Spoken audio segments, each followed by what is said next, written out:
So it's 10 o'clock. So welcome everybody. I'm Eric Blond. I'm the chairman of the Technical Committee on Hydraulics of the IGS. So we've organized a program, a 90 minutes program that you see on your screen right now for today, focusing on the measurement of pore opening size of geotextiles. So we'll have 90 minutes. We'll have a series of presentations that you see here. Please keep your question and answer, post your question and answer on the Q&A button, using the Q&A button, which is at the bottom of your screen. And we have a lot of time at the end of the webinar to discuss and to answer the questions. Now I would like to let Sam, my co-chairman or vice chairman for the technical committee, Sam Allen, maybe you want to say a few words. Thank you, Eric, very much. It's a pleasure to be a part of this very important webinar. I want to begin by congratulating Mr. Blond for his tremendous work as chairman of the hydraulics, the IGS Hydraulics Technical Committee. This committee is increasingly important as the precious resource of water preservation and filtration becomes front and center in our engineering communities with new and important relevance. Eric has been on the front lines of this work, and again, this is just another manifestation of his hard work. So thank you, Eric. Thank you very much. I'd also like to encourage all of our attendees to stick around at the end of the webinar after the Q&A session. We will do a short deep dive into the International Geosynthetics Society, invite you to become involved in the technical committees, including this one in the hydraulics, and just a few words about the important work of the IGS. So with that, I'll turn it back to you, Eric. Thank you very much. Thank you. Maybe a small detail, the presentation is being recorded, so everybody is aware of that. I will start a first presentation by a description of existing pore opening size measurement techniques and my opinion based on experience on how reliable these are. So first, designing for filtration, what do we want to do? So we use geotextiles to retain soil particles to prevent piping while permitting the circulation of water. What we want to do actually is to let the geotextile create a self-filtering structure into the soil. So the geotextile does not act as a filter itself. It's more a catalyst to create a self-filtering structure within the soil. So to design for filtration, we need to have a retention criteria. A filter to work well needs to be, the soil needs to be stable. So we need to retain the biggest particles of the soil. And we need to avoid clogging. A geomembrane cannot be used for filtration because it's watertight. So we have a maximum and minimum opening size. But that all leaves the discussion around what is the opening size of the geotextile, what is a relevant value, and how do we measure it? Because it, at the end, it's a measurement issue.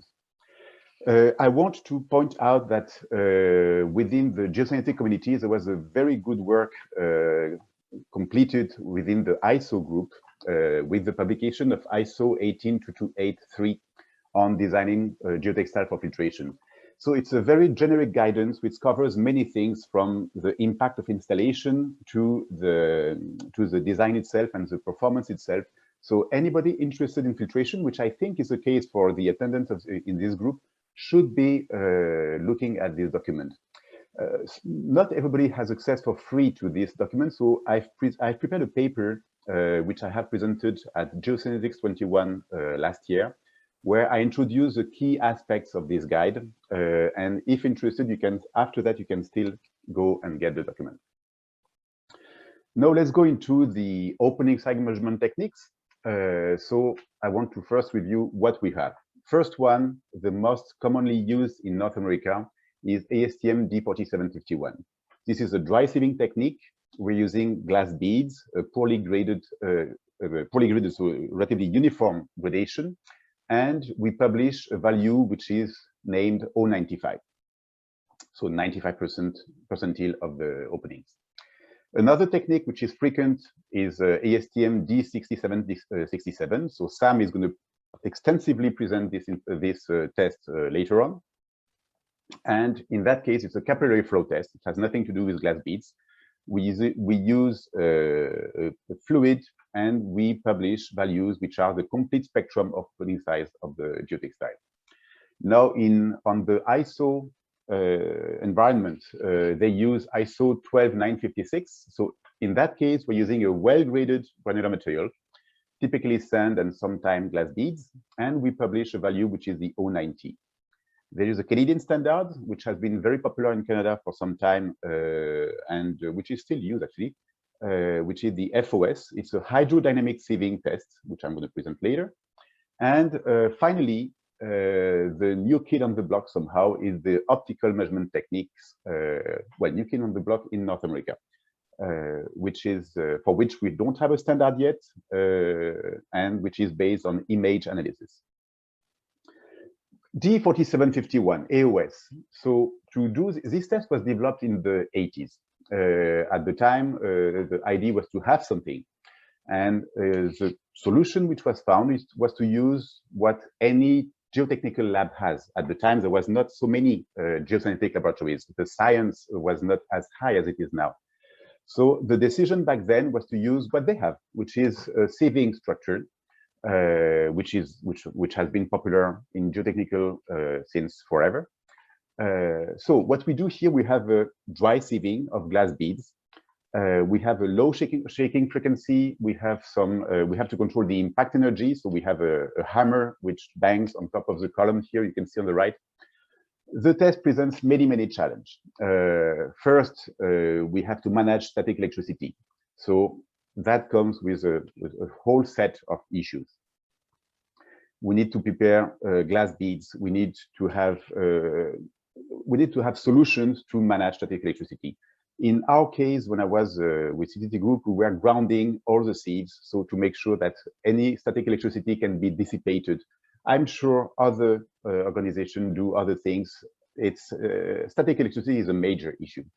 I remember when I was in primary school, one of the first experiments we did to show static electricity was to rub a piece of glass on a fabric, like a polymeric fabric or cotton or something, and we would play with our hair. That's exactly what we're doing in the AOS test. We have these glass beads which are rubbing on the polypropylene or polyester fabric, and which are creating static electricity. It's a very complex problem, and so on. So as I said, so the factors which are going to affect the D4751 results are the impact energy. The standard is not very precise on how much energy you have. There is a range, but it's not well, there is room for improvement. Glass bead preparation is another huge thing. And of course, the static electricity. When we increase the humidity level within the sieving area, so you can see here the little pipe here, which is pushing some air with a high humidity, relative humidity, and that decreases static electricity, but still, it's always a problem. The solution which is proposed in the standard is to use actually an anti-static spray on the fabric, with the limitation we can imagine. Other issues that we need to deal with D4751 are the precision of the glass beads. Preparing the glass bead by sieving is not realistic. What we can see practically is that the sieves of if we use the sieves, they are always clogged. So we have to prepare the beads by few grams at a time. What I found was the most effective solution was to actually purchase glass beads, which were not prepared by sieving, but using a sedimentation process. It's a flume, and it's a slurry which is pushed on one side of the flume, and the beads are depositing on the bottom of the flume, and that's how you get a properly defined range of glass beads. Problem with that is the cost. Typical cost for these beads, depending on the range, is around $100 per pound, which makes the test very expensive. Washing and reusing glass beads is a problem also, because this is expensive, so you want to reuse it, you don't want to throw them away, except that they do fracture, which creates a problem. Solution is to reduce the number of times we actually recycle these beads, which has an impact on the testing cost. And also the viability of the seam themselves. We have, I think, typically 6% variation only coming from the sieves, so that's another thing. Another factor which is affecting the quality of the results is the reuse of previously tested specimen. The standard allows for that, and that is not correct because there is a high risk of contamination because of static electricity. The beads from a previous bead size can be retained and released afterward, which is not what we want. So how does it transfer practically? All what I'm saying here is observations, and actually you can see the paper in the bottom here where I have published all more data on what I just presented, and as well as this one. So accuracy, actual accuracy. What was interesting is that in 2014, we were involved in a project where actually it's Dupont, Anne-Laure, who's going to present today as well, her former colleague, Romain Dédérich, they did send 5 products with different mass per unit areas to 8 different laboratories. It was requests that were not formulated as a round robin. It was true requests. So we need to have these 5 products tested. Please provide me the test report. And this is the result we got. So for 90 grams per square meter heat bonded geotextile, you can see that the AOS, which was published by the third-party accredited laboratories, were ranging from 75 micrometers to 250 micrometers. That's the real numbers coming from the test report. And then you can see that, so for the first one, and you can see that this change is pretty much everywhere the same. Speaking of static electricity, this is the example of it. One of the testing lab had so much static electricity that all the test results, no bead was passing through, 0 bead was passing through, whatever they would try. So that's how bad it was here. So we can see that if we exclude this one and the second one laboratory as well, there is a pool of data which is consistent. It is possible to do the test right, but it is difficult. It looks simple with a shaker and so on, but at the end, it is difficult to run the test properly. Second test, which is used in the ISO world, they're getting away from the static electricity problem by using a spray. The test is run in wet condition, and they're using a well-graded distribution of sand or glass beads to as a reference material. Anything passing through the geotextile is sieved and is dried, sieved with standard sieves, and we define the O90 based on this measurement. Accuracy was established also in the same program as the one I just presented on the AOS on O90. And you can see in that case that except for one lab that delivered results around that were way out of the others, you can see that there's still a good variation, let's say with a ratio of 1 to 2. But at the end, it's still very spread. It's not a very narrow group of data. FOS is a hydrodynamic sieving technique. You can see here the equipment, which is at CTT Group, CGOS. And the way it works is that there is a mixture of glass beads which is poured on top of the geotextile specimen. And there is 1,000 immersion and immersion from the water with a 10 centimeters water head. So in my opinion, this is a test that best reflects what's happening in the field, which means we have a soil mixture on top of the fabric and we have water dragging the particles through with a reasonable water head from the top. A quick remark on Grano Materials. So that's a different type of products you can see. So you see the broadly graded soils, which are used for O90 ISO for the wet sieving test and for the FOS here. And you can see the various individual glass beads which are used for the AOS test. So that also affects the result. In fact, when we run the AOS, we're trying to think the geotextile is a sieve, and we're trying to find which beads are going to be retained or not retained by the sieve. So we're trying to interpret the geotextile as a sieve. while on the other one, we are more looking at filtering a soil mixture and see how it goes. I will go very fast on bubble point because Sam is presenting that shortly after. Just to mention that this is some a well-known technique which has been used on very fine-grained products like stone, ceramics. You can measure. It's a fantastic the opportunity you get with this technique. And since the 90s, a lot of work has been done to adapt this type of technology to geotextiles. And wait for Sam Allen's presentation. In principle, we have a wet flow, dry flow. I will let Sam develop on that. Correlation between the bubble point and AOS based on CGIOS historical data, which is back from the 90s and following. There was an excellent correlation between the bubble point and the FOS. FOS, which is a hydrodynamic sieving, not the AOS. So that was giving this excellent correlation here. Now, the last technique that I want to introduce is really the optical measurement. So optical measurements have been used since the 80s. The US Army Corps of Engineers in 1986 was presenting a specification where the POA, the percent open area of a geotextile, was of importance, and it was measured by this kind of technique. They were, at the time, they were using a projector, so you know, this light source, and you would see that in classrooms. That's how they were measuring the opening size. But anyway, since the 80s, it's something which has been around.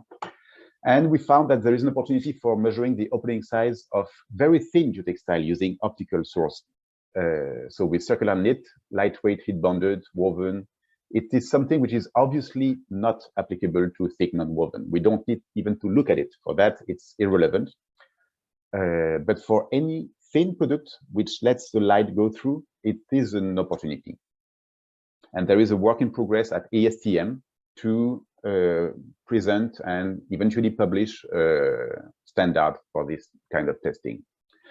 So in summary, we have this is the test I've presented. ASTM, in my opinion, has a very poor repeatability. It's likely to create a lot of challenges for acceptance testing if the specifications are a bit too tight.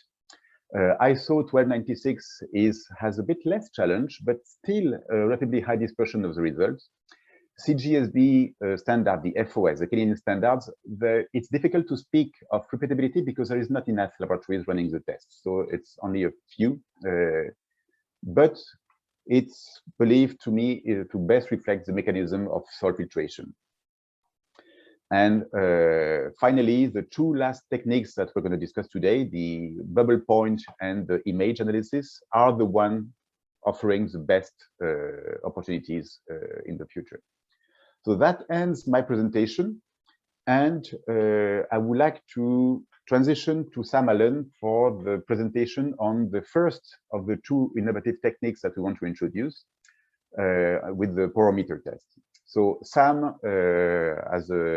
beside being the vice chairman of the technical committee on hydraulics, you're also the vice president of TRI, testing laboratory based in Texas, but with branches in Australia. Oh, you're going to help me here with branches everywhere, all around the world. Everybody knows Sam anyway. So, and I think I can say you're our next IGS president as well, but that's still a secret for now. So I let you the floor, and please help us with that. Okay, very good. Thank you, Eric. Great job. If you will stop sharing, I think I will be able to. Yes. Okay. There we go.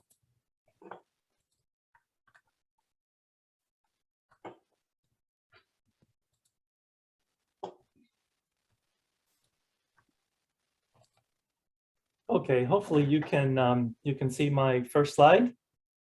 Heads up. Yes, thank you. Yes. Okay, well, thank you. What a wonderful beginning as a summary. Today, Melissa Medlin and I would like to just talk about the growing use of porometers, one of the procedures that Eric referenced, and to highlight the growing use of these this kind of instrument and the specific work that's been performed with regard to test equipment and notes about filtration testing along the way. This is indeed a very important sector of design and testing within our geosynthetics community, and one that has new and exciting, promising continued development. So it's very good. Again, my name is Sam Allen, and I'm the Vice President and Director of the TRI Environmental Group, and we have testing and research facilities around the world. Specifically to this, I've worked extensively with pyrometers, and in recent years have advocated for their specific use in specific spaces of our materials and products. And I will focus my presentation on the challenges with traditional testing, and then certainly the theory and significance of pyrometer use. So when speaking of these filters, here's what we're asking the product to do, right? And Eric covered this, pass as much water as possible through the material, maximizing the size of open areas and porosity, while also asking it to keep soil particles back by limiting the opening size and having a minimum amount of open spots where soil may pass through. So these competing objectives are indeed what we consider in filtration design. So there's always been this general problem with all of these standards. If we take two imaginary geotextile specimens with various openings and test them via the ASTM test, we find that that they have the same AOS as defined as we talked about that, right? They can have very different structures and geometries and have the same AOS, but they also have a very different distribution of those sizes. They might have a different size, smallest size, have different average openings. So this dynamic test that involved these numerous sizes of either glass sizes, glass beads or sand particles traveling through the same size opening tend to not tell the entire story with regard to opening size characterization. And this indeed has been our industry challenge.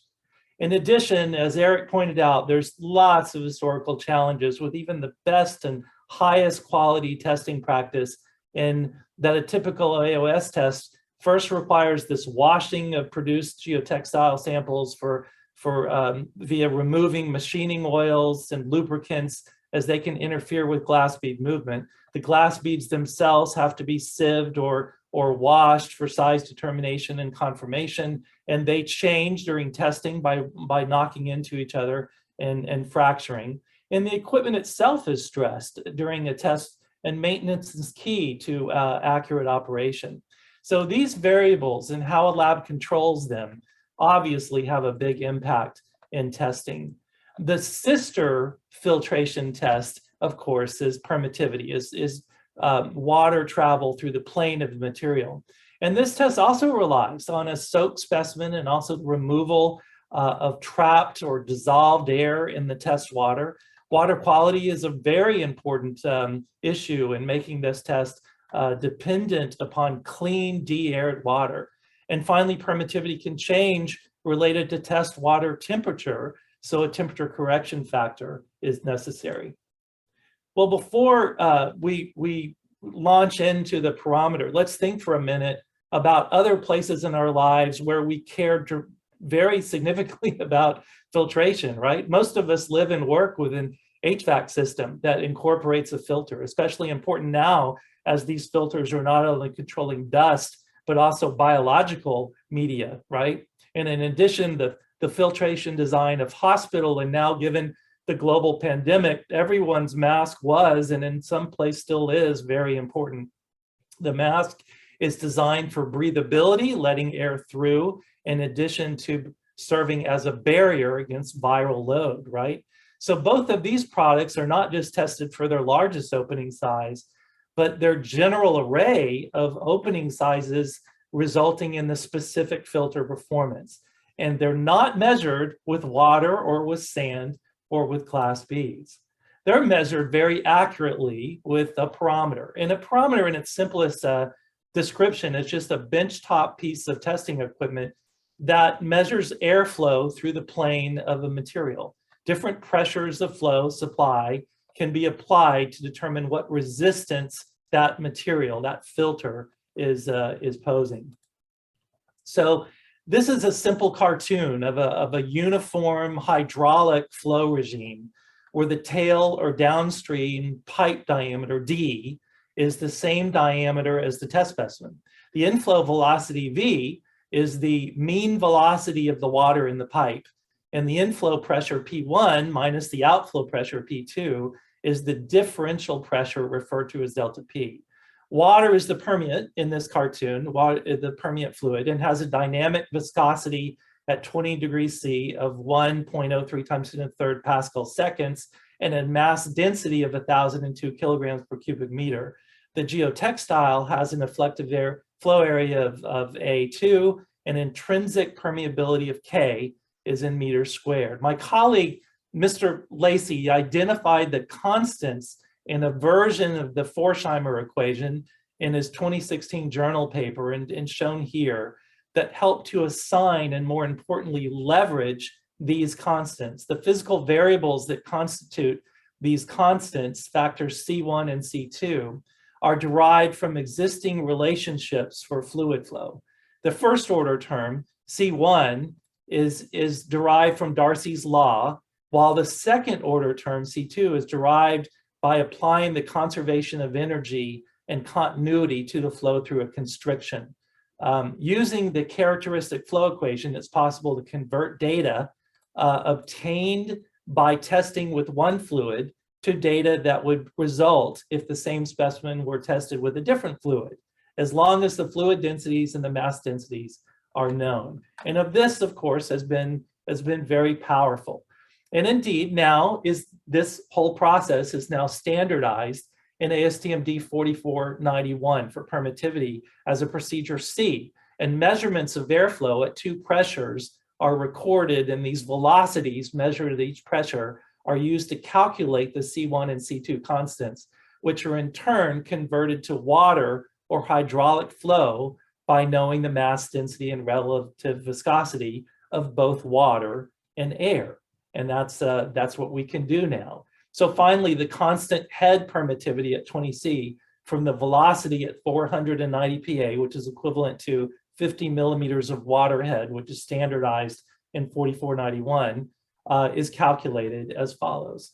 So very, very nice, efficient way to do this. In his 2016 paper, Mr. Lacey tested the permittivity of a variety of needle punched and heat bonded non-woven and woven geotextiles using both air and water as permeates, and arrived at a very nice correlation shown here.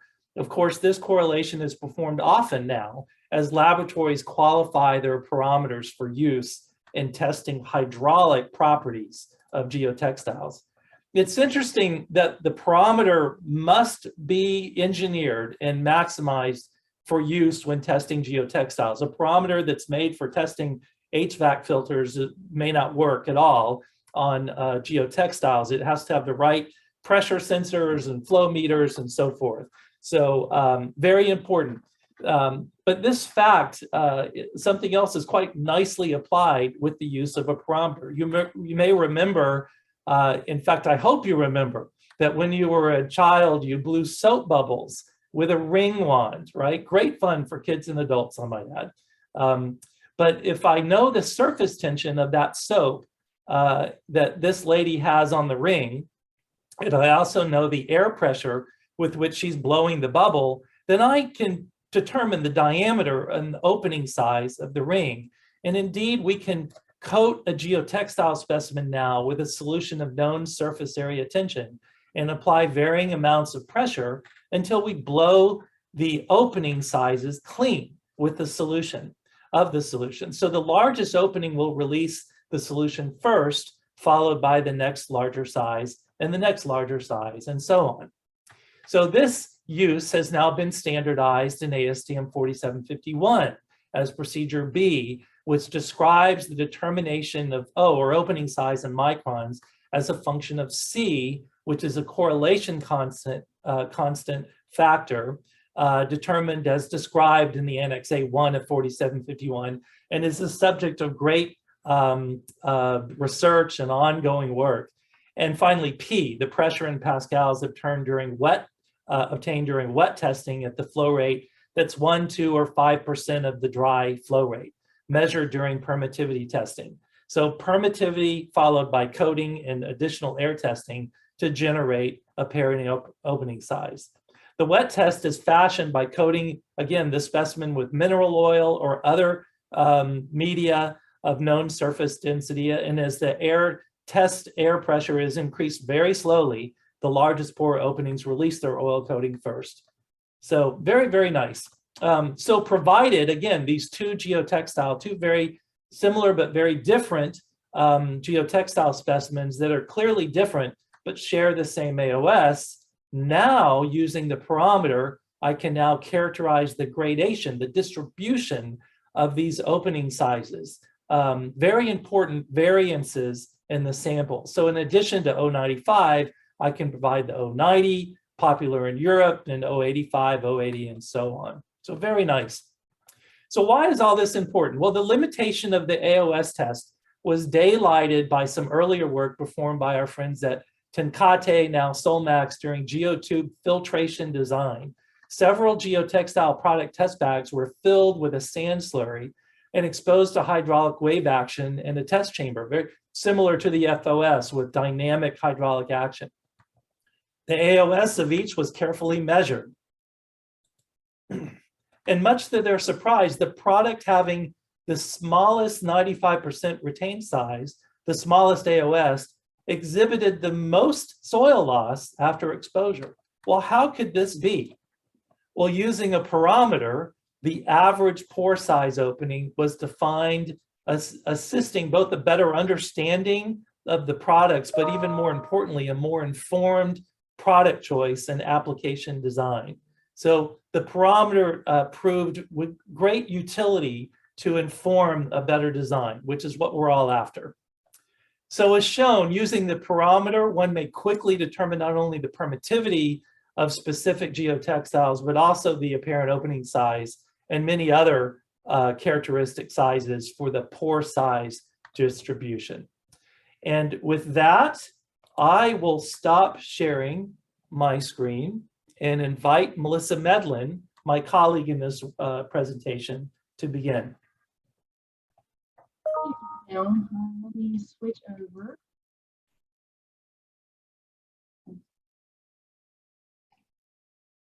Okay, hopefully you see my screen okay? I'm Melissa Medlin. I am with Solmax. I have to, if I do say Tenkate, it's just because it's been a recent transition for us. I have been working on this porometer project for since 2008. So as Sam was showing in his previous slides, we did have a challenge at the time in the early, probably about 2004, 2005, where we were challenged to determine why we had some fabric that was not performing the way we anticipated, especially through the data that we had. And so the porometer project for us actually was born, and we wanted to utilize a different type of testing, especially for AOS with the challenges that has already been previously simplified through the presentations, is that we wanted to find a way that we could actually test better. And so in 2013, actually, I did a lot of research. There was already 30 years of research prior to this, but it had not been utilized in the manufacturing realm. And so we wanted to take this knowledge definitely to the manufacturing level, and wanted to have better testing. And so therefore, I did a lot of collaboration with Shobha Bhatia at Syracuse University, as well as Rich Lacey. There was several of us that came together. We gave a presentation at ASTM and in 2013, and then from there was a lot of interest. My background, I've been in this industry for 24 years. I have a master's degree in analytical chemistry. So therefore, when I was introduced to the testing, such as the AOS, it really left me scratching my head thinking there's got to be a better way. So therefore, the perometer, so this is pictures of the TRI perometer, and this is one that we utilize now in both our laboratories, actually in 3 of our laboratories.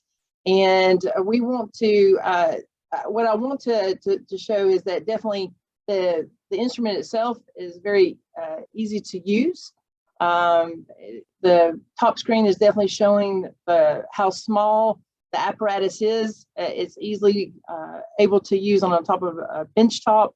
Unlike the AOS, which has a tendency to take up quite a bit of room, definitely with the beads that escape, that does become a hazard around your bench top. And so the perometer is very easy to utilize. You can see that the the clamshell holders are very easy to operate, or easy to load your specimen. And then we use a commercial grade mineral oil. Even though there are other wetting fluids, mineral oil has been proven to be utilized across many types of material. And so as long as we know what the dynes are, the surface tension of that mineral oil, like I said, that's gallon of mineral oil that's shown in the picture will last you quite some time.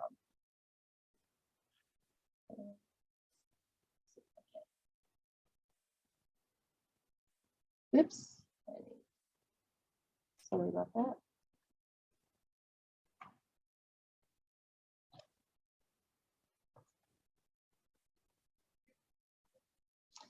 This is close-up pictures of the clamshells.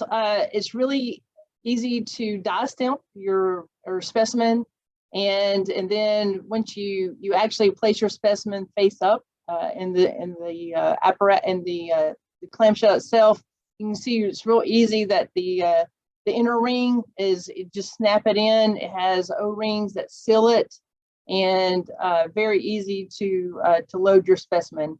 You actually prep your specimen ahead of time.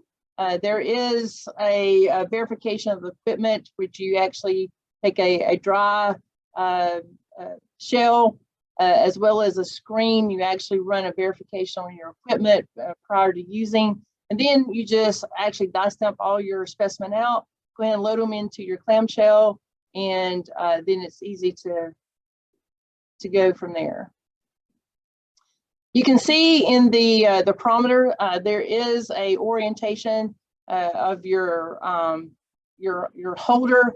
You want to make sure that that is, and of course, they made it real easy, so you can't put it in, opposite way, or there's definitely a little notch. It's really easy to load, and to make sure that your specimen is always face up and oriented the same way through the dry scan, as well as the once you add your wetting fluid.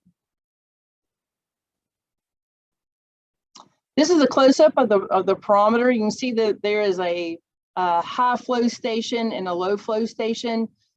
This is important. So we definitely found early on that your equipment is definitely limited by your flow meters, and so definitely we wanted to. TRI actually overcame this with their apparatus by allowing 2 different stations. The high flow is used for very high flow material, medium to high flow material. You'll actually test it on the dry side, and then once you wet it, you would actually move it to the low flow side. If you have material that's very closed up, very small pores with very low flow, you would actually do your dry test and your wet test on the right side, on the wet testing side. So this has really improved the accuracy of the testing, and actually makes it very easy to understand. What we did is actually create a chart with our different styles of material, and so it's really easy for a technician or even a temporary technician to come in and be trained just in a matter of a few days, and then be able to perform the test accurately on that. On porometer efficiency, just like what we've previously talked about, is that AOS definitely has its challenges. You know, the washing and drying of the material, the static electricity is extremely a problem to overcome, especially during the cooler months. There's different ways to overcome the static electricity, but still that's always a problem, especially if you're using the smaller beads. They're really easy to be attracted to that static electricity and can cause problems in your testing. The samples themselves, especially in non-wovens, can take extreme amount of time to dry, as well as to test. You can lose quite a bit of beads, and just like it was mentioned before, the cost of the beads have gone up exponentially. I mean, they're probably about 6 times the cost as they were about 5 years ago, and so losing beads through the testing phase is quite a problem, and especially a costly problem for anyone performing the test.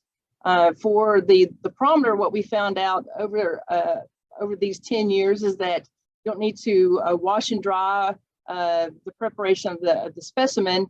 You actually just die cut it and load it into the machine, and then it takes about 30 to 45 minutes to run the test.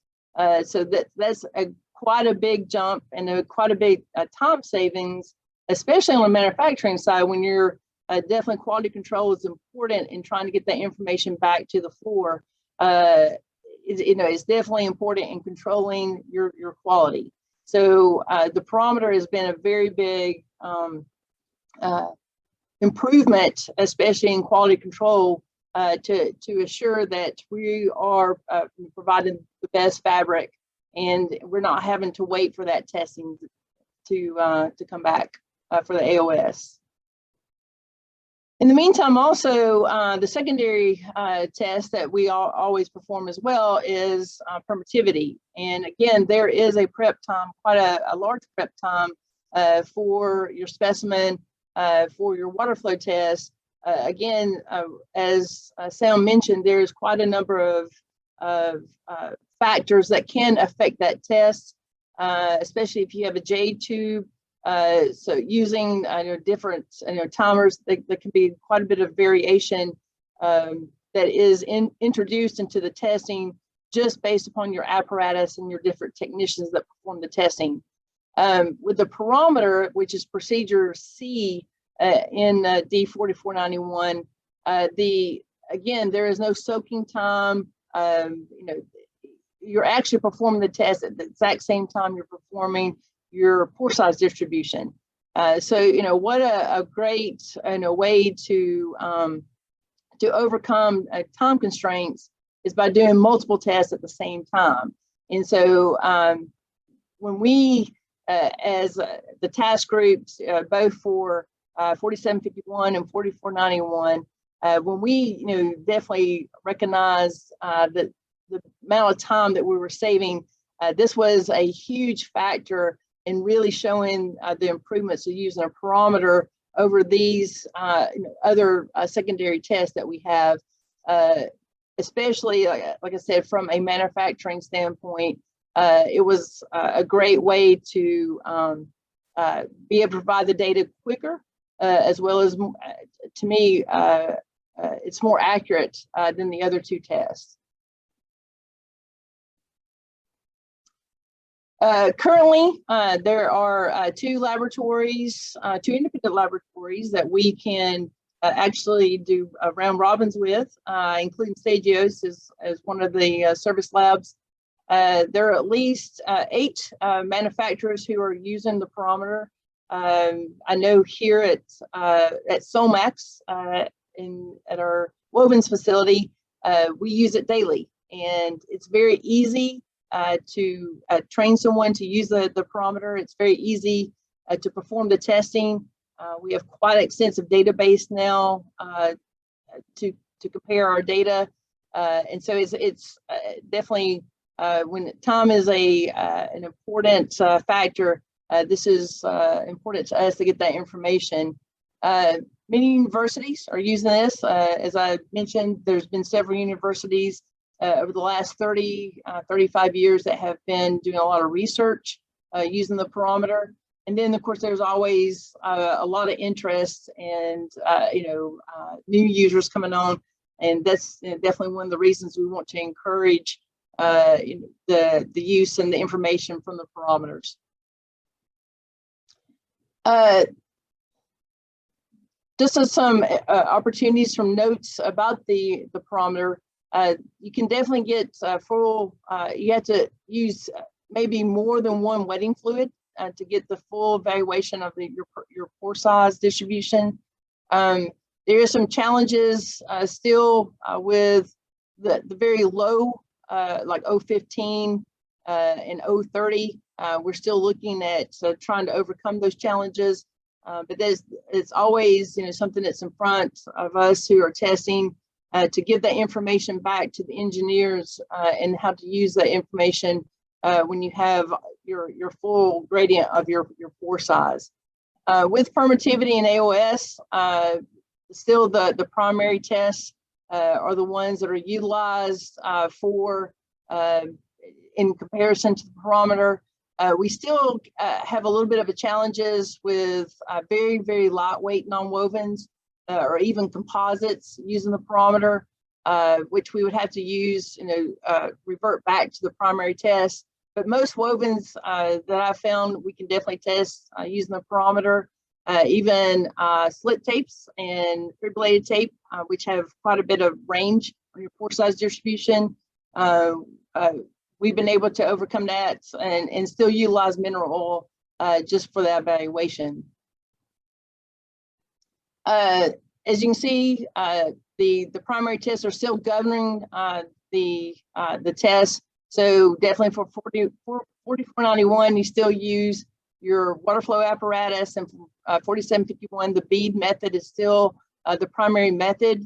There is a correlation exercise that you would have, that anyone who starts to use a perometer would have to ensure that they're getting equivalent information from their perometer back to the primary test in both 4491 and 4751. But there's a lot of ongoing work to incorporate the perometer test results for filtration design.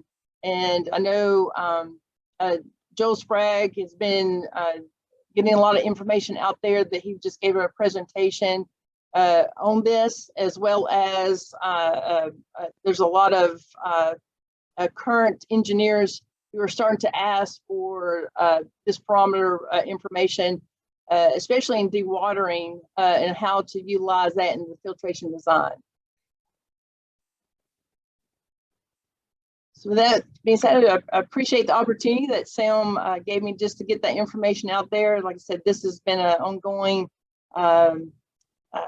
just a project that I've seen vast improvements, a lot of great inputs. And so with that being said, I'll definitely move this on to Eric now.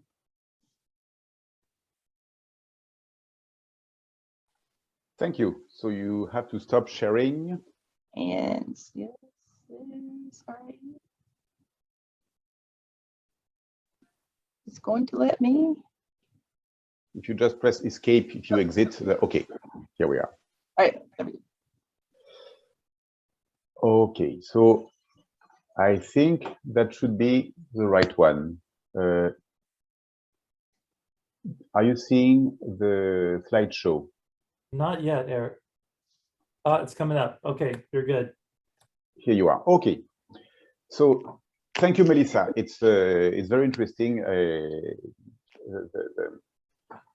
This porometer test has been in development, and ASTM, when you mentioned that we need to work on that, this correlation and so on. I think that's one thing we need to discuss at the end, is what is actually stopping us from a regulatory perspective from using the porometer test or the optical test, or another thing than AOS.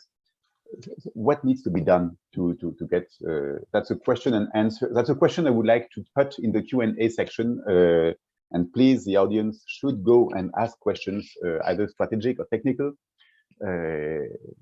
We need to have this for a discussion at the end. So for the time I have, I'm going to present to you the work we've done on the assessment of the pore opening size of knitted geotextiles. So I'm talking of circular knit geotextiles here. Okay, now I need to press. Okay, first question, why do we need another standard? So I presented 4 of them already, and here we're coming with a 5th one. So there are a couple of reasons for that. One, I've presented the weaknesses of AOS and those things. One of them, which is very specific to circular knits and which partially drove this effort here, is the specific properties of circular knits. These geotextiles are extremely regular. They are manufactured. We literally knit the fibers to a specific distance. It's possible to control in the plant the exact distance between 2 yarns. However, so that means we can design the opening size. If you want something with 750 micrometers openings, you're going to get it.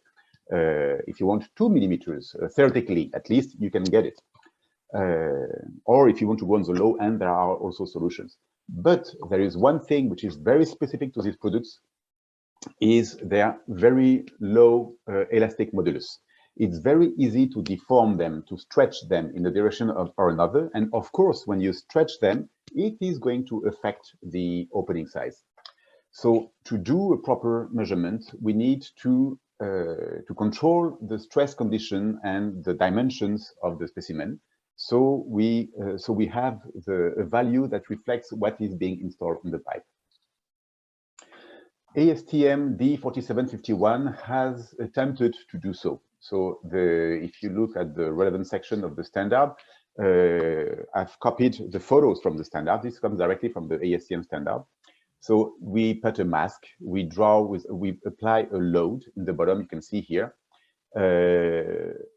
Once the system is stable, we put a mask, we draw a circle, we cut with a scissor around the circle, and after that, we transfer the specimen which has been prepared, which has been drawn on the pipe, we transfer it onto the specimen holder. And that's where things go wrong, because you need to have somebody who is going to put the specimen, which has come back to another structure, and we need to stretch it slowly, every location, control, try to mimic as best as possible what it was when it was on the pipe. But that means there is a high risk of human errors here. Transferring the products from the pipe to the clamp is a problem for this type of products. That means faulty tests are frequent. It is very easy to get a test that will not reflect what the product is. So again, this manufactured product, very regular structure, it's very easy to get a test that's going to be wrong. And of course, Carif, who is the manufacturer of this product here, was trying to find solutions to avoid that, because this has a cost, this decrease, delay, and so on. Another thing which was a problem is the size of the pipes. This product can be installed on pipes which are 2 inches in diameter. When you have such a small diameter, you cannot. It is impossible. It's technically impossible to develop a specimen which is going to be big enough to accommodate the AOS specimen holder. In the ISO world, there was an attempt made to facilitate the testing of this product. Instead of limiting to a drawing, we have decided to put a piece of geomembrane at the end, a piece of geomembrane ring, which is stiff enough. And before we actually cut out the specimen, we tape this plastic ring so it can be installed on the specimen holder. So that was an improvement already, and it is a wet test, so it is much better, but it is very heavy as a test to run. It takes basically a day to draw, install the ring, cut around, and etc. etc. It's a mess, which makes a test which should be simple very expensive. So why not bubble point? Bubble point is a fantastic test, except that when you get to the type of openings you frequently meet with knitted circular knit geotextiles, The Pore meters has its limitation. Melissa just mentioned at the end of her presentation that when you get to lightweight, non-woven and some structures, it's becoming more complicated. It's actually exactly that type of, this is a knit, but it's a similar issue. It's the very high flow products which are problematic, because you start to have difficulties controlling the flow and controlling the pressure. So the opening, the measurement, the calculation of the opening for with a Pore meter is based on this equation.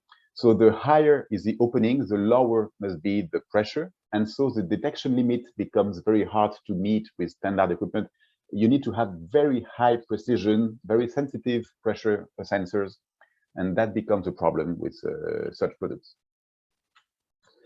So the solution that we have considered to address both issues was first to improve the stretching technique, to have a better control on how we can handle the specimen, how we can handle the product to cut or to measure the openings on this product without too much manipulation, which led us to prefer a non-destructive technique, so optical in that case, so we don't have to transfer the specimen from somewhere to another location to the test apparatus.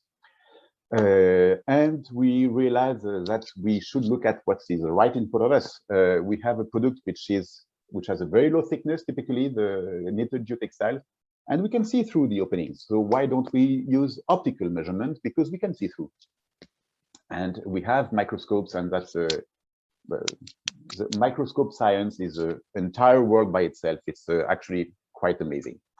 So solution developed an optical technique with a direct measurement of a physical dimension on the pore without glass beads. We want to get away as far as possible from these. And use a dedicated stretching ring to control the stress and avoid transfer of the specimen. Just to say, this is not something that we have developed within this project. In Australia, they actually have a standard which was published in 2012, so 10 years ago, on the determination of opening size of circular knit geotextiles. So without going through all the details, they have a technique which works. We thought there were some improvement to do, and I'm going to present what we have developed actually.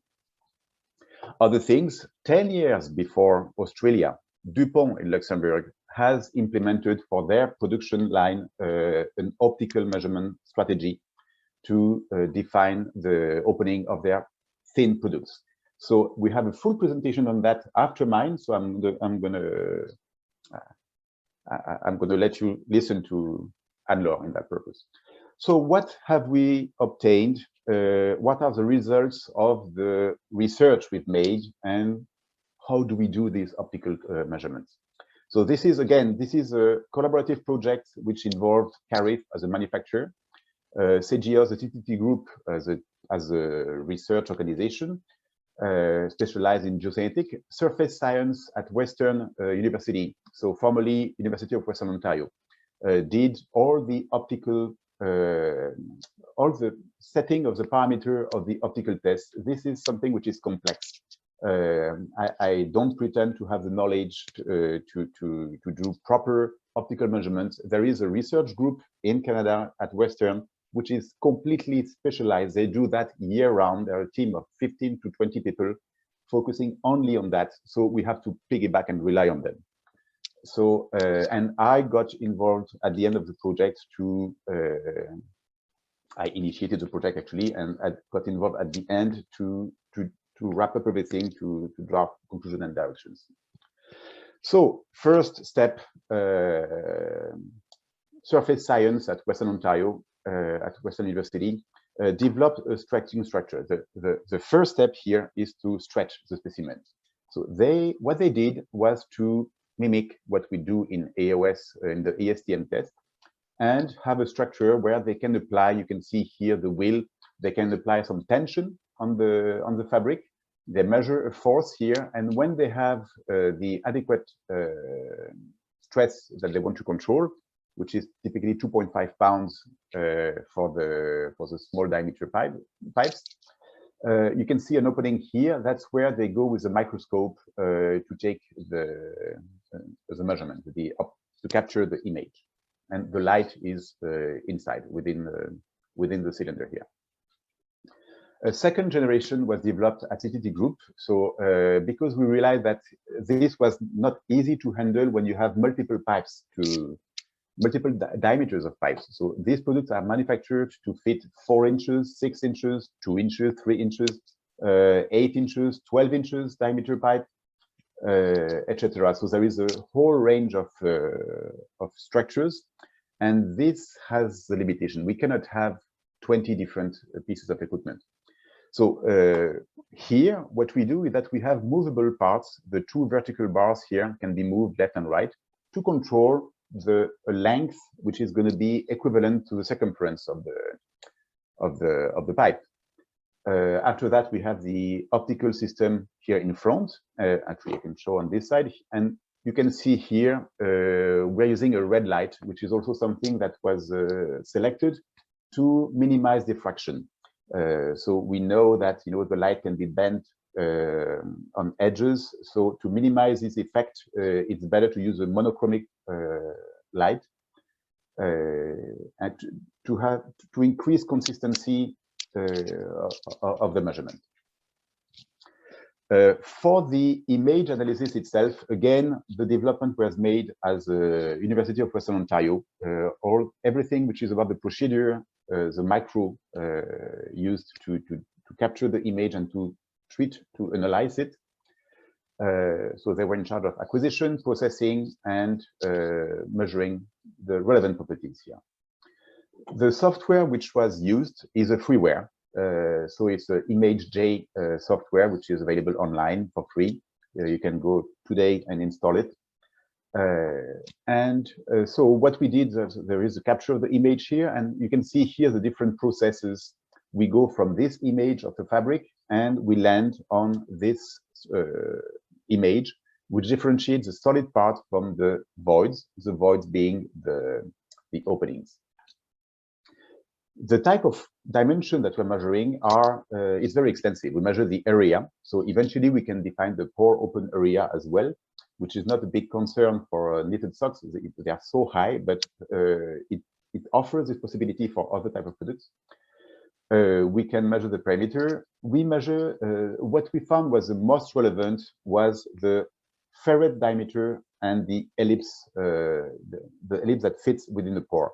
So the ferrite diameter is the distance between 2 parallel lines of a given shape.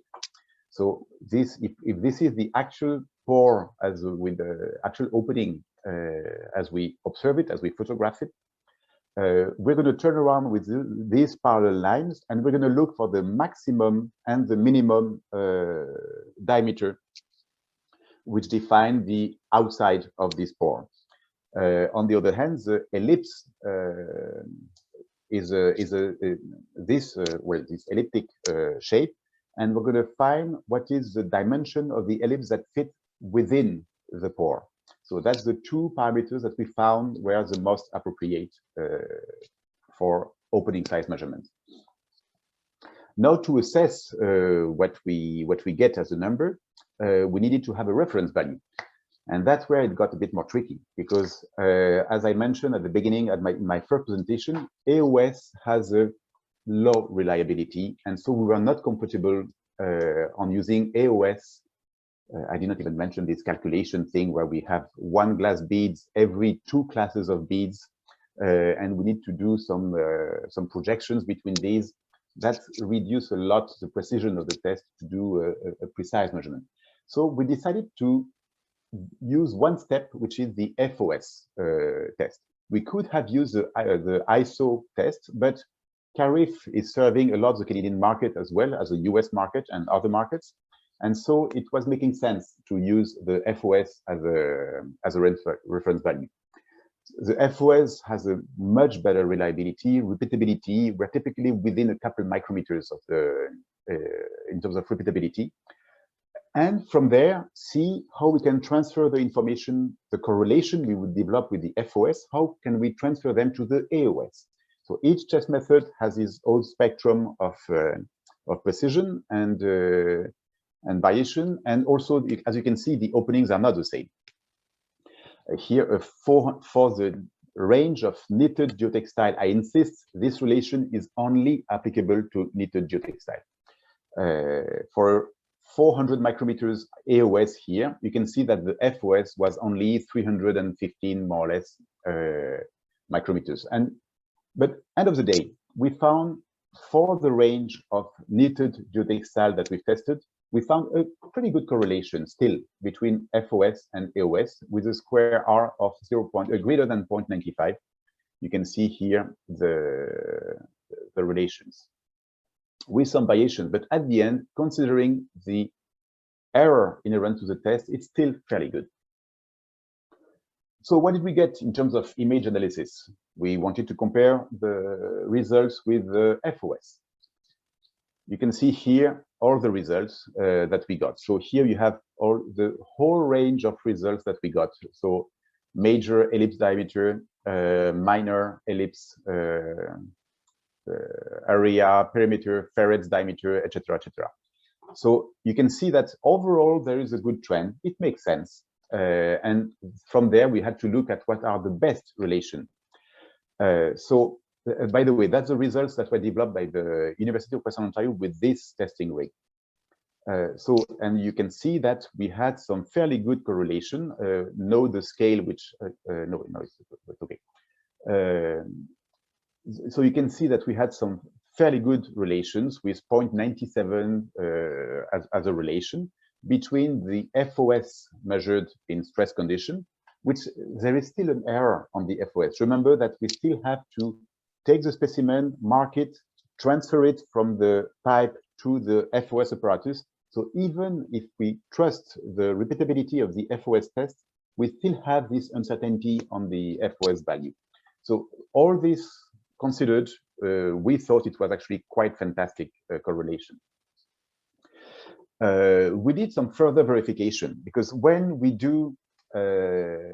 calculate a relevant diameter for the opening, we have this diameter. We need to define what is a 050 or 095. What means 95%? 95% of what? Of the number of openings, of the surface of the openings, of the surface of the circle of the equivalent bead that would pass through a given opening, or the volume. And keep in mind that when we're doing the measurement by sieving some particles, some beads through the fabric here, what we're doing is this one, is a gravimetric measurement. So that means the 0.95 is defined according to the cube of the diameter, while if we do only the counting of the openings, we are defining according to the diameter. And you can see here how this affects the measurement. This looks like not so much, but remember that we're working on the horizontal scale. Here, the 95% is what is interesting to us here. And you can see that we're going to get at 300 micrometers for if we use the person passing by number. We're going to be at 350, 340, 350 if we use the relation by surface. And if we stretch it by to the volume, we're going to be at 360, 370 maybe. So we're talking of a huge impact of this analysis. So question being, what should we use? Yeah, that's what I was saying. So at the end, what we did is we repeated the test at CTT group with the other stretching rig that I've shown. And we found very similar relation. And you can see here the different curves showing the relation by volume, by surface, or by unit, and also the mean value of the diameter. So that was a very interesting observation. You can see that, yes, indeed, we have a better correlation, less distance overall from the relation, from the pure relation here, using the volumetric or surface approach. But still, we decided to use the mean diameter. There is multiple reasons for that. First, it's more convenient. You just select the middle value out of a range of value. But there is also less risk of errors because when you do the optical measurement, you're always at risk of having a misinterpretation of the software, which could combine two openings together and create a big opening that would affect tremendously any result based on the calculation by volume or by equivalent volume or equivalent surface. So we're also minimizing the errors.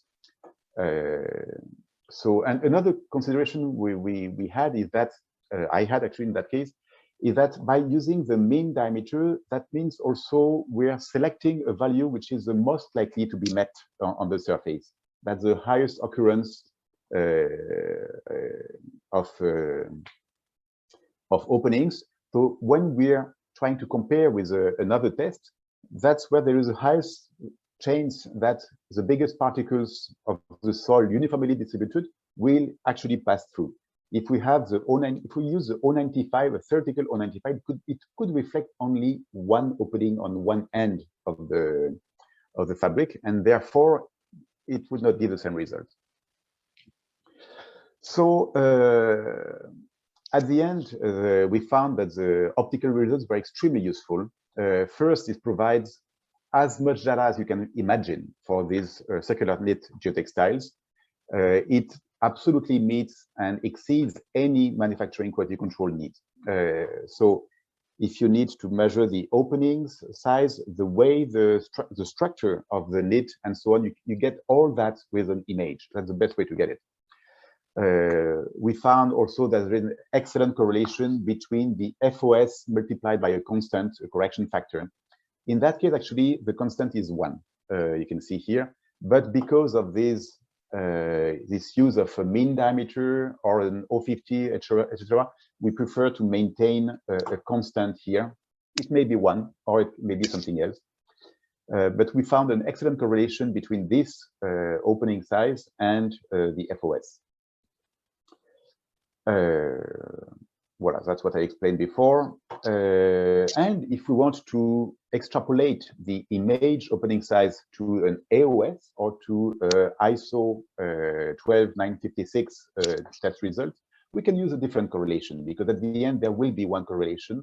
Again, I insist that for the same product, circular knit geotextiles, we will be able to base end result, design value with the image opening size. So practically, the test is much easier to perform than AOS or FOS. There is much less parameters we need to be controlled. We don't have beads, so we're away from these problems. We have a better control of the stretching rigs, of the stretching of the product, and the test is non-destructive. So I'm working on a standardization effort for this method. Hopefully we will ballot the first draft of the standard in the coming days. So those who are a member of Astm D35, you should receive that in the forthcoming week or so. And I look forward to as many comments as possible. It's really the time to provide comments and provide input for improvement of the document, so we can put that on the market as soon as possible with the best quality possible. So with that ends my presentation. I'm a little bit behind schedule. I'm sorry about that. So Anne-Laure will be our next speaker. Anne-Laure, so your presentation will be on the application of optical measurements for manufacturing quality control of heat bonded textile at Dupont, Luxembourg. So Anne-Laure, you're a technical specialist with Dupont, and so you're the person to speak to, and you've been in charge of these optical measurements for I don't know how many years, but enough. I'm working at Dupont for 18 years, so yeah. You look younger. So I'll let you share your screen. Okay, so I will share my screen, of course.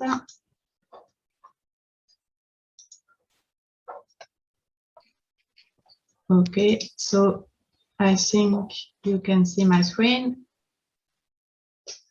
So first, thanks, Eric, for your invitation, and it gives me the opportunity to share how we do in our production lab in Luxembourg to control the opening size by an optical methods. Okay, and this measurement is done directly after the production. Just to give you an idea, our product is a non-woven heat-bonded geotextile polypropylene, and the unit weight can vary from 68 gram per square meter to 320 gram per square meter for geotextile application. And the thickness, so it's a really thin product, and it is really important. And the O19 range is according to ISO standard, because we are working in ISO environments. The O90 of our product can be from 70 micron to 230 microns. Okay, and the color of the product is gray. It's also important for optical analysis. And our products are CE marking, so it means we have to give the O90 according to ISO standard in our DOP, declaration of performance.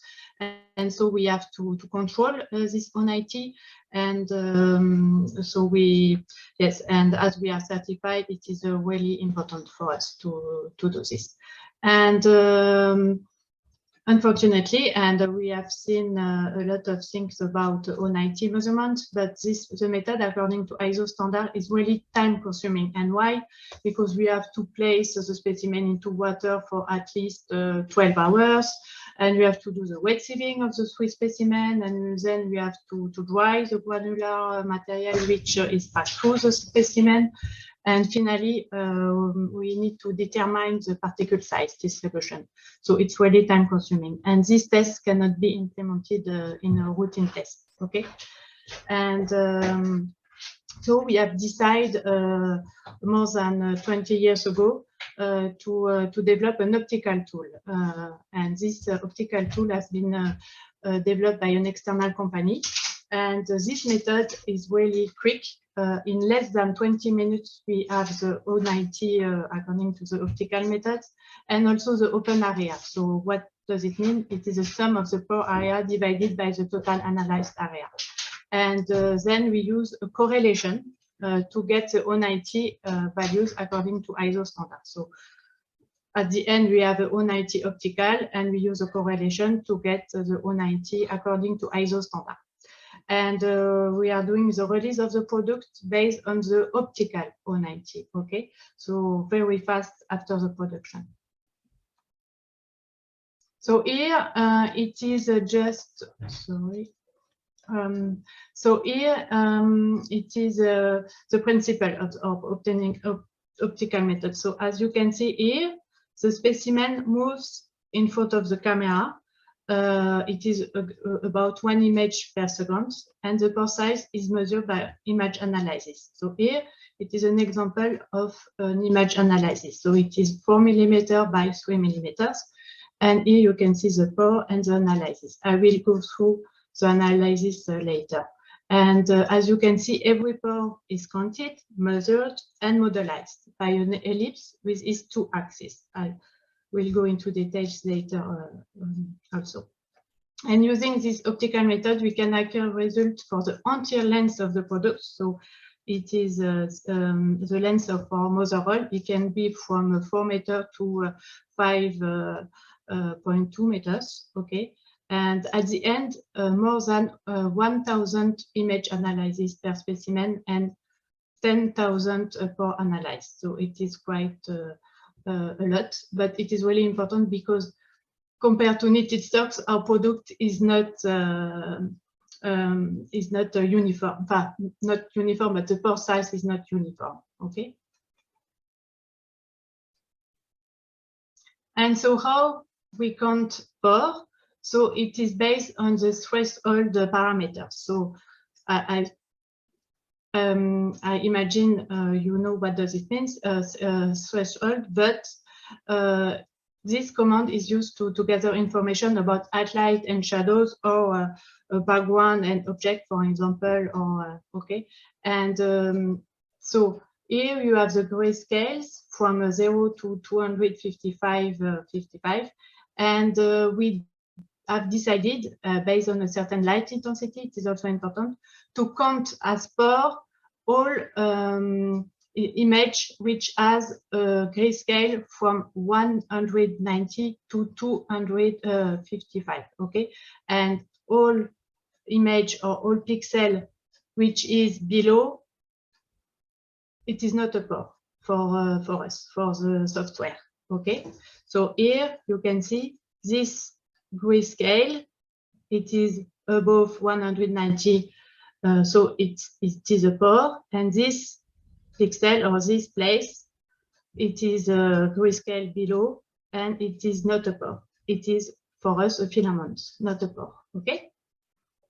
And we have defined a threshold for which is suitable for all our products, okay? So it is a constant parameter, as well as the light intensity, okay? And the size of the pore, okay, is defined by the small axis of the ellipse, okay? It means a granular material which has this diameter can pass through our product. And here it is some other device settings which can be important. It is a camera resolution. It is about 250 pixels. The light intensity also is really important. The exposure time also, and we have put a minimum criteria in place, which is 15 microns. And here it is the magnification factors, and also I think it is important also to understand and to know it is our calibration procedures. So we have decided to verify every shift, so every 8 hours, the light intensity, to be sure it is always the same. Because light intensity, do you remember, it is related to threshold factors. And every month we put in front of the camera a reference sample, and we calculate the O90 and the open area, and we compare with our define or aim value. And if it is between, it is okay.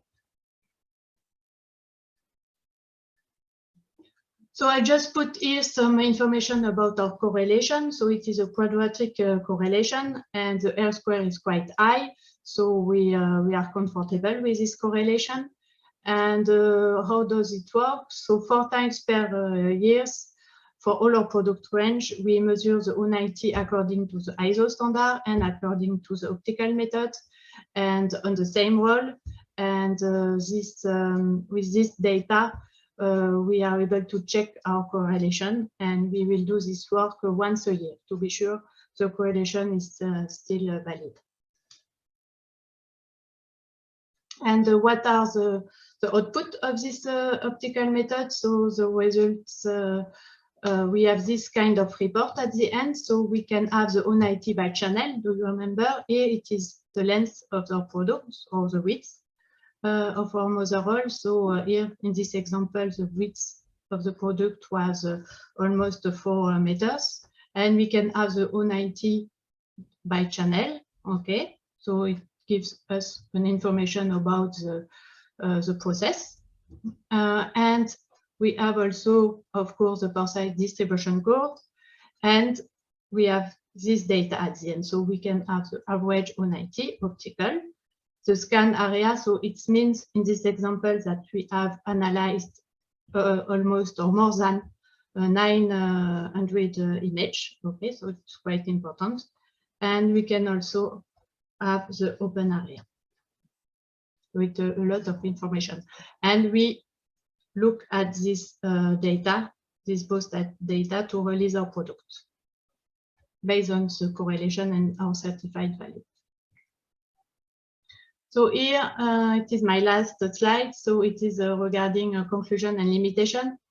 Of course, this specific optical method has been developed on basis of our product technology and is only applicable to our products. But the effectiveness of this method, as I said, has been proven with over 20 years of experiences. And we have not lost any certification due to the opening size properties. And in case where the external control gives value outside the certified value, it was always due to an error of the external lab and not from our methods. I have some nice example. And in general, in my opinion, the optical method can be used only on thin products. So it means it is difficult for thick needle punch geotextile or thicker geotextile. And the most important parameters are the threshold factors and the light intensity, as also Eric mentioned previously. And we have to adapt these parameters in function of the color of the product, in function of the manufacturing process of the product. And the idea is do not count as pore what is not pore. Okay. For example, in our case, it is filaments. And that's all. Thanks. And I think now it's time for a Q&A session. So we are on time. We are. I put us behind schedule. I was a bit too long. I'm sorry about that. But we do have time for a couple of questions. And I saw that there is a few questions that were asked on the Q&A panel. So maybe if you want to stop sharing, Anne-Laure, yes, when you. Course. So we are visible. And Melissa, you can turn on your camera, maybe. So we have one question here, which I think needs to get answered. It's a bit long. I'm going to read it if you're okay with that. Proposals for filtration design. So that's from Rodrigo Silva. Proposal for filtration design method is one of the most recurrent topics in literature, and many have actually diverging outcomes. There have also been discussions about novel approaches for process distribution, even though through theoretical models, and how to incorporate them into filter design. But again, I have the impression that we are not converging to a standardized procedure. So I'd like to ask the panel, in what direction should researchers go in light of the broad range of existing design criteria? What should the focus be to actually refine the analysis and make it easier for designers to choose the most suitable geotextiles? So I think what Rodrigo is asking is, can we find a way to have a uniform, a unique technique that would be applicable to everything and everybody? Sam, let's go first.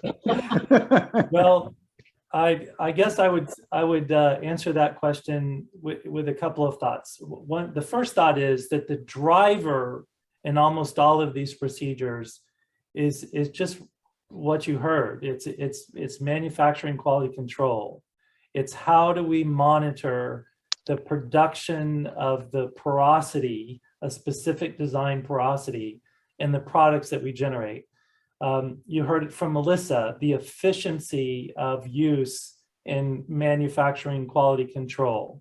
Right? So the drivers here are a good quality geosynthetic filter that is consistently manufactured. That's the first thought, right? So it's not that we're just playing around with procedures because they're interesting. It's because it really starts and stops with a consistent product.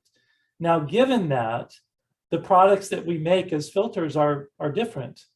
Some are knitted, some are needle punched, some are woven, and because of that fact, there may be a different procedure that is appropriate for that type of material. That shouldn't be scary as a specifier or a researcher. That should be wonderful because we're fine-tuning the perfect procedure to assure consistency of that filter, right? So I think we should, what you're hearing today is our journey as an industry from these relatively simple but variable test procedures and graduating slowly and painfully to better measurement techniques that we can employ to assure more consistent filter products. So as a researcher, I would stay tuned. This is a great place to be today, thanks to Eric Blond, and learning about these different techniques and how they fit into these different product types. But I don't anticipate that changing. As you heard from everybody, I mean, you can't use the parameter on everything. You can't use an optical procedure on everything. So it's not going to be one procedure. It's going to be the best procedure for a given product. So that would be my take on it. Eric, yes, feel free to jump in. Yeah, I will add something to that.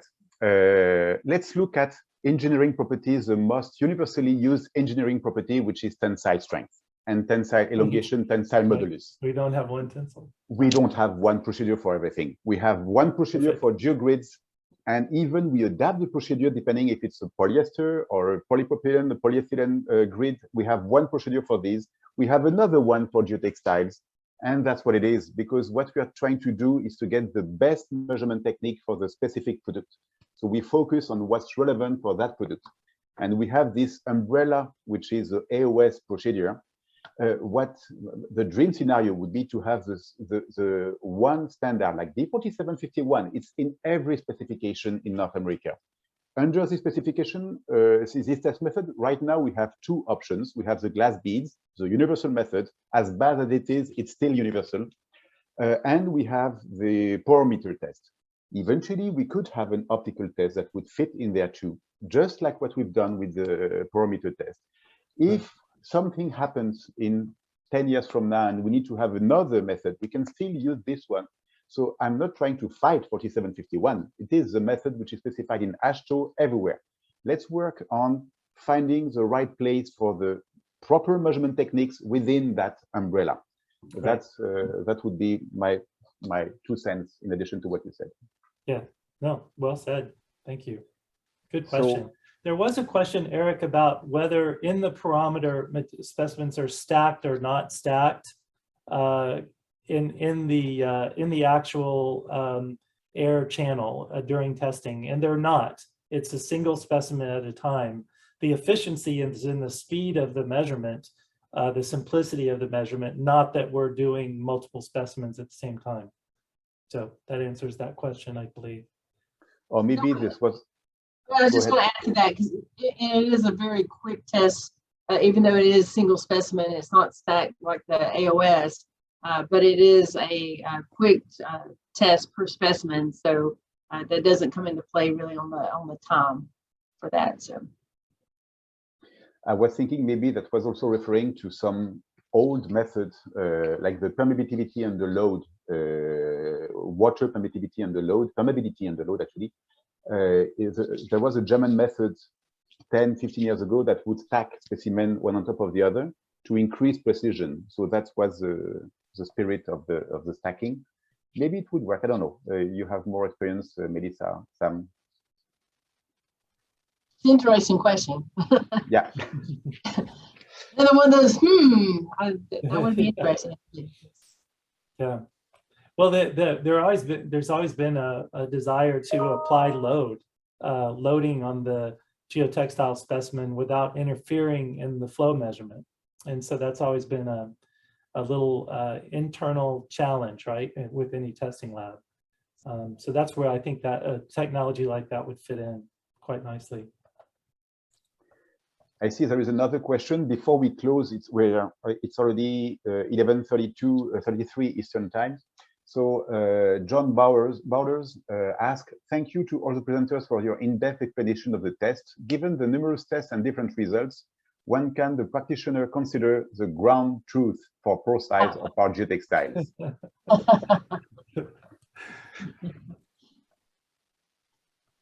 Who wants to answer that one?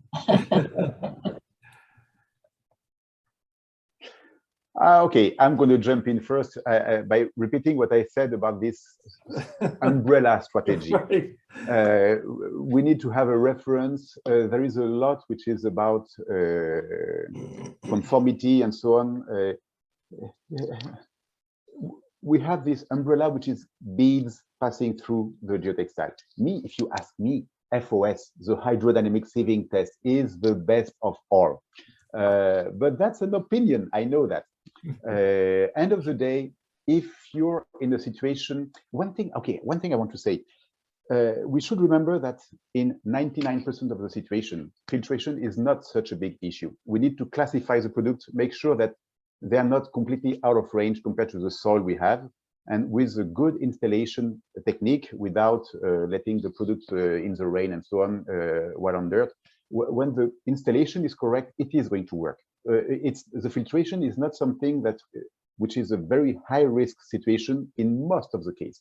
For the 1% or something of the situations where you do have a critical soil, gap graded, broadly graded, northern soils, some mine tailings, I don't know, some very specific thing, you have to go through a filtration test. Speculating on the opening size properties without checking the filtration behavior with a gradient ratio test or another similar test, it's risky.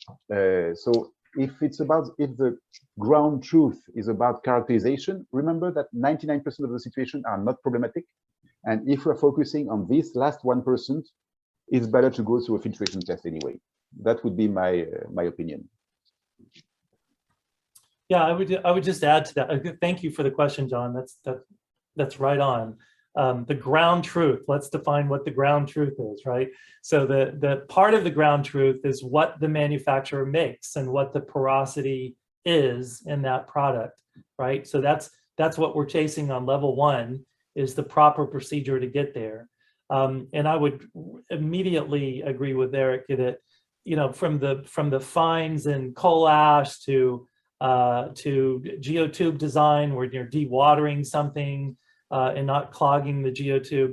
I mean, these are the places. In fact, we gave a case history where, you know, one procedure doesn't work and the other measurement procedure really daylights why we're observing the filtration behavior that we are. So there are a variety of filter tests that are performance-oriented tests that go beyond just the product. As Eric pointed out very early, it's not just the geotextile, it's the geotextiles relationship. That's where the ground truth is, perhaps, and that's via filtration performance test. That's probably our next webinar, Eric. It's filtration performance tests, right? So Absolutely. Thank you for the question, but I think that's where we need to head as an industry. Okay, there is no more question posted on the Q&A section. So it's already 11, we're already 96 minutes in the webinar. So I think maybe it's time to close. Sam-Alain, maybe you want to give a couple words for yes, those. If I can indulge, if you'll indulge me just for a minute, I'd like to do just to share a little bit of information about the IGS, which is, as you can see here, is busy with a lot of activity. Hopefully you can see the slide. Yes. I would remind all those that don't know that the IGS, the International Geosynthetics Society's mission is to provide an understanding and promote the use, appropriate use of geosynthetic technologies throughout the world. And the vision here that we're really working hard on is that geosynthetics arrive at a recognized status as just being fundamental to sustainable development. And again, by providing technology, engineering solutions to answer both society and environmental challenges. We're all over the world. There's 44 chapters. The one this is coming from proudly is the North American chapter of the IGS. This is our territory that we're working in today. But there are individual members and student members and corporate members all over the world in addition to these chapters. We are structured in a variety of ways with leadership, but really the outward arm of the IGS are these technical committees here. With reinforcement barrier, Eric Blond, as you've heard, is leading this hydraulics technical committee brilliantly. We have a stabilization technical committee. These are the wheels of the car, if you will, in spreading the good news of geosynthetic solutions to these very important applications. We have IGS conferences. Almost all the technical committees have contributions to these conferences, where we have an international gathering every 4 years, the next one being in Rome. And then we have regional conferences, both here in North America called the Geo-Americas Conference, but also the European Conference, the Asian Conference, the African regional. So we will please look out for news about those. Certainly IGS membership gives you a discount in attendance, and all of these issues and more are brought to you. These are the next conferences around the corner: the EuroGeo conference in Warsaw, Poland. In October of this year, we have the GeoAsia conference in Taiwan. Next year, we look forward to the GeoAfrica conference in Egypt, and then the international conference in Rome, Italy in 2023. So back to these technical committees. They are, again, they're the wheels of the car. And more important to all of you is that you're invited to contribute to them. John, join us. Come into this technical committee on filtration and help answer that very question that you posed, right? These are really think tank groups that do deep dives into the specific subject area of that geosynthetic application. You'll find that while there's general appreciation for solutions and the utility, the wonderful utility of geosynthetic products, not everybody agrees on everything all the time. And this is a very safe and productive and very wonderful place to debate and to resolve these kinds of issues and how we carry our message forward in a cohesive way. So very, very nice, nice place. Membership offers involvement in all of these things, discounts to conferences, exposure to colleagues all over the world that are working similarly on the same issues that you are. There's lots of resources, not only within the IGS, but also the journals, the free access to Geosynthetics International and Geotextile geomembranes, which is a very, very high value. So very, very nice things associated with membership. Additional membership, the membership directory. The IGS completed a complete overhaul of the IGS website, which is wonderful. It houses a brand new digital library that's quite extensive. We're just undergoing an IGS logo reboot, modernization, if you will, and that'll be out in a little while, and you'll have a permission under specific circumstances to use that logo, and certainly opportunities to join the IGS committees, and certainly and especially the IGS technical committees. So you can also find a lot of information with us on social media, Twitter, Facebook. With us today has been our IGS Secretariat, Elise Oatman, who does a fantastic job, and she monitors and updates these things continually. So website, social media, look soon for an IGS app. So we're all around the world and very busy in this very important part of our engineering world. So with that, I will end it. I'll congratulate Eric again. Eric, way to go. And thank you for putting this webinar on. And please think about joining all of us within the International Geosynthetic Society on these technical committees. And now is the right time to join with the election to the council, which are coming up. Sam is running to be the president, the next president of the IGS, and being the only candidate, I suspect he's going to win. So you can vote for Sam and others. There is a group of 19 people, including myself, who are running to be on the council. So with that, I think we are going to close the webinar, and we look forward for the next activity on filtration, maybe.